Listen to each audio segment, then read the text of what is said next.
Higgins and Dent power Gloucestershire into unlikely first innings lead. Leicestershire closed at the midpoint of their game against Gloucestershire in a strong position. After posting a massive 487 from their first innings, they'd reduced their visitors to 41 for 3 at the close, and it was Dent and Howell who picked things up on the third morning, looking to reduce the deficit that sat at 446. They found the boundary with increasing regularity after a cautious start, and Howell in particular was scoring freely.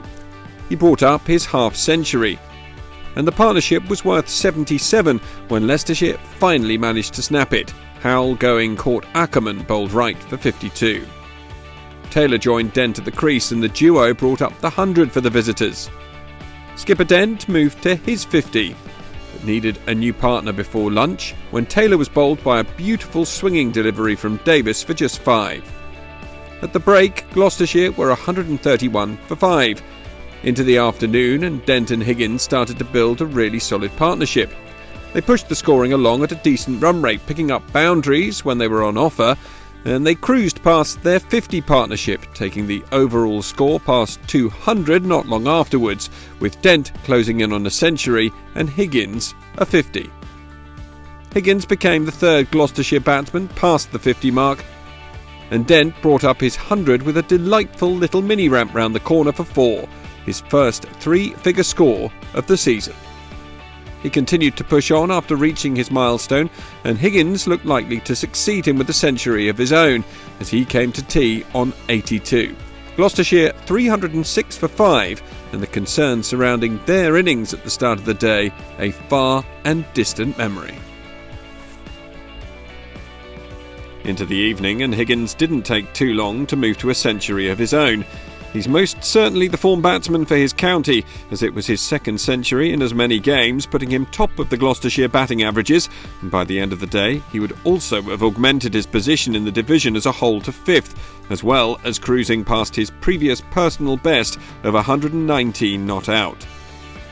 He's most certainly the form batsman for his county, as it was a second century in as many games, putting him top of the Gloucestershire batting averages, and by the end of the day he would have also augmented his position in the division as a whole to 5th, as well as cruising past his previous personal best of 119 not out.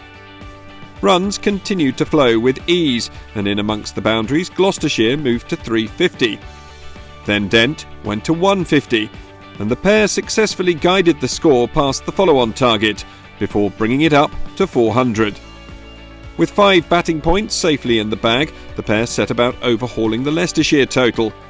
Higgins sailed to his 150, but with Dent on 176, Dent was bowled by Klein to give Leicestershire some welcome relief. Although it wasn't exactly a relief, as the new man in, Van Buren, was in no mood for idling around. Higgins set the tone with a 6 off Klein, and the 24-year-old moved into the 190s before Van Buren decided to end the day with a flourish, cracking Ackerman to the ropes 3 times in an over to move Gloucestershire into the lead. They reached the close on 503 for 6, a lead of 16 with 4 first innings wickets intact, heading into day 4.